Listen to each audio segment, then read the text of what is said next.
haters, all right? First up, Kevin Hart has a message for all those haters who think he's not that funny. He's going to show you a billion reasons as to why you're all wrong. Producer Chris has that story. What's up, Chris? Wisdom, I don't know who these people are who don't find Kevin Hart funny, but that's okay because he does not care because he's laughing all the way to the bank, as we know. So he went on a tweet storm yesterday, taking aim at his critics, reminding you of the fact that he's the highest grossing comedian at the box office with over $4 billion in earnings.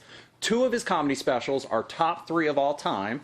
He did say that the haters are what makes the business fun, though, because it's not about just getting on top. He says it's staying there. He also quoted J. Cole saying, if you're laughing at a millionaire, guess what? The joke's on you.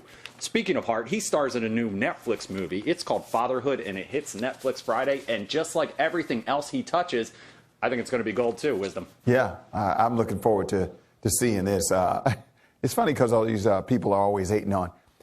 He's right, though. When you're on top, especially in the, since we're talking about comedians, it's like a cycle. When you're on top, people are always coming for you and saying, I don't know why he's up there at the top. He's not that funny. It happens to all of them, and I don't understand why that's the case.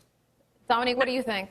I don't understand it either. Kind of like the same thing with this, Wisdom, the whole concept of sometimes in the beginning, we love to cheer people on in their career until they reach a certain level. And then at that point, you know, it's heavily critiqued and everything you do, or, oh, you're not funny anymore. But listen, he's right. He's laughing all the way to the bank. And you know what? Enough people find him funny for him to be dropping a new movie on Netflix this Friday. And you know what? Some days you just wake up, just like he said, and you say, look, I got time today. I have time to address the hate today, just to remind you guys that on the days I don't have time, it's because I'm at the bank. I like that. That sounds like a T-shirt. I do think you make a point, Dominique, when it comes to people cheering you on when you're the underdog and when you're new. And then once you reach a certain level, they're like, you know, this person's acting brand new.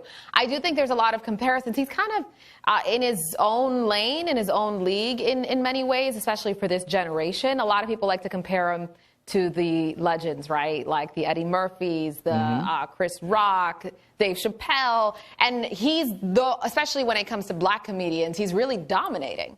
And, you know, they're always going to compare you. And it happens in sports, in rap, all of that. They're going to compare you to the legends. And I think he gets a lot of that. So he can't really win. Yeah. If you haven't seen, what is it, The Husbands of Hollywood? It's not on it. It's in rerun or whatever right now. The Husbands of Hollywood. With Kevin Hart and that cast of characters, some of the funniest TV I've ever seen in my life. And I just laugh nonstop. So I don't, you know. I love that show. I wonder if they'll bring it back. They should, because it is nonstop hilarity. And the fact that they get on there together and it's Nick Cannon, Dwayne Martin, Kevin Hart, Boris Kojo. I watched for Boris. What's the singer's name with the hair? I can't. Blurred Lines. I can't think of his name right now. Blurred Lines. Robin Thicke. Robin Thicke. He's on there. And and they all make jokes, and they're making jokes about how they don't like each other. I mean, it's insane. It's a good show. Yeah. All right. Singer with the hair, I would have never gotten it. You know, that alone. I should have said, if I had said Paula Patton, the guy that used to be with Paula Patton, that would have given it away. Yeah.